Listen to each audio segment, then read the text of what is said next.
posledné naše raňajky spoločné s Dudom. Na tomto výlete máme posledný deň. Dnes už máme pláne dojsť domov a stále sme v Debrecine, preto som stal čo? Debrecinské parky. Tematická hudba nám hrá, Dodo nám predloží, o čom spievajú. Tak nepreloží, nevadí. Nejaká temnota, či čo? Však temnota nás čaká. Hrozí, že bude cestou pršať, tak dúfam, že nebude. Alebo až doma. Tak to vyzerala naša izbička Winter Hotel Debrecen. Ako celkom v pohode hotel. Nebolo to príliš drahé. Tam niekde máme motorky zaparkované.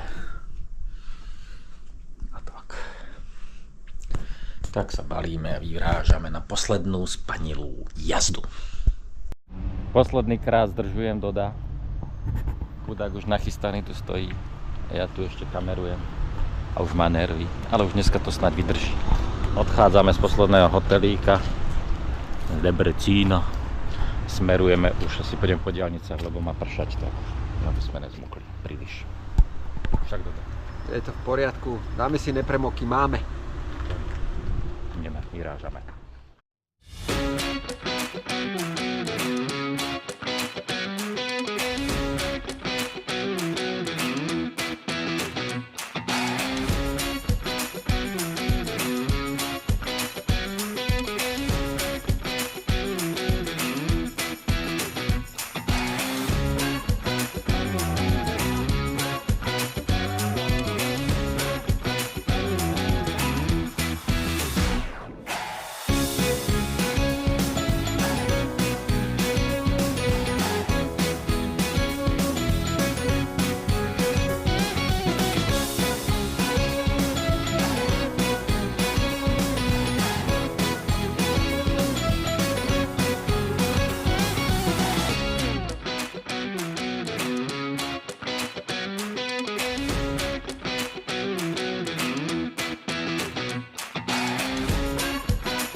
Tak sme zastavili trošku dočapovať benzína a dočapovať vodíto.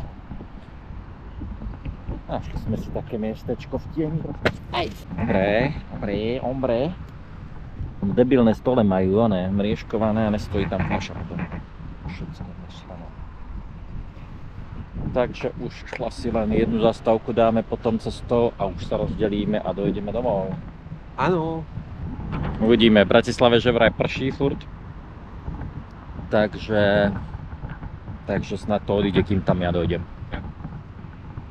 Dúfam, že to odíde z Bratislavy do Šale, tá ona búrka, čo tam je. Odíde to, ani tam, pekne to odíde preč. Ale však to už dáme nejako. Pár kilometrov, no je to na tej diaľnici, no tak sa zabávame filmovaním, filmujeme sa hore dole.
sme sa ešte cestičkou stavili na KFC, lebo že sme hladní, že niečo musíme zjesť, takže toto je také rýchle, nutné na najedenie sa, No, také najzdravšie. No, všetko z toho není na výber. Tak vyskúšame takéto niečo. A potom hajde domu. Dodo sa odpojí, pôjde už šalanským smerom a ja pôjdem bratislavským smerom. Áno. Komárno. Šala. Bratislava. Čau. Lúčime sa s Dodosimivičom. Odchádza Dodo. Áno. Takže on ide šťastnú cestu domov do Šalianska a ja idem šťastnú cestu domov do Bratislavska. Takže sa potom vidíme. Áno. Dodo, ďakujeme. Dobre bolo. Ďakujem aj ja za ďalší krásny výlet. Tak za zorok. Tak. Čau, čau. Čau.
Tak a už klasicky v garáži také krátke zhodnotenie výletu.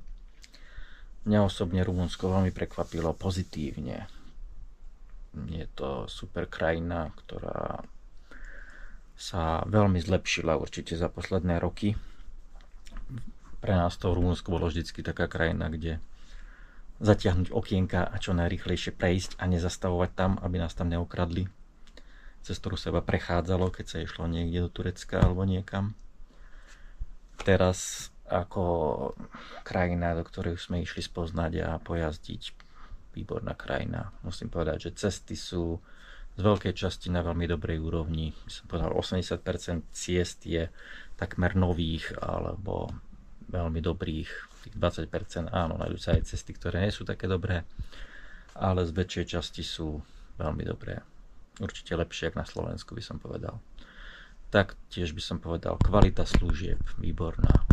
Ubytovanie, hotely sa dajú nájsť všetkých kategórií, od lacných po drahé, od luxusných po základné, všetko tam bolo. Týmto sme nemali žiadny problém. Nemali sme žiadny problém, že by ľudia boli nejakí zlí, všetci boli priateľskí, všetci nám sa snažili pomôcť, bolo to fajn.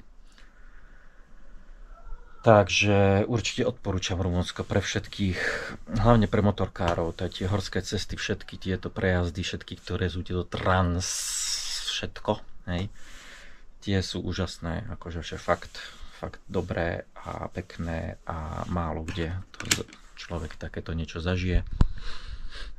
By som povedal, že jeden z tých lepších výletov to bol určite. By som povedal, že asi to bol aj lepší výlet, ako sme mali posledný do Španielska.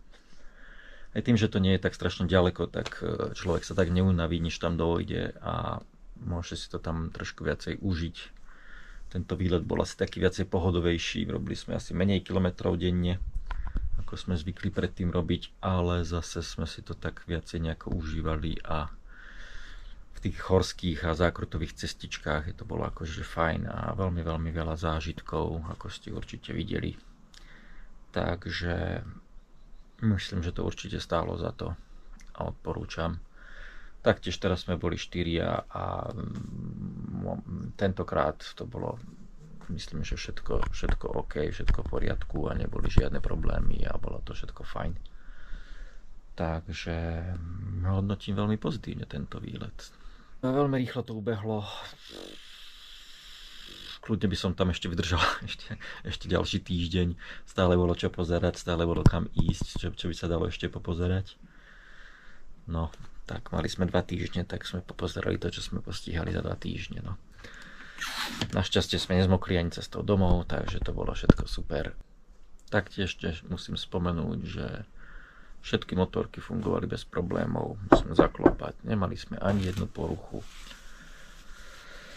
Takže klobúk dolu pred všetkými, lebo zatiaľ sme nemali ani na jednom z výletov technické problémy, čo teda treba veľmi oceniť. Taktiež s mojou motorkou veľmi spokojný. Myslím si, že každý z nás bol veľmi spokojný s tou motorkou, ktorú mal.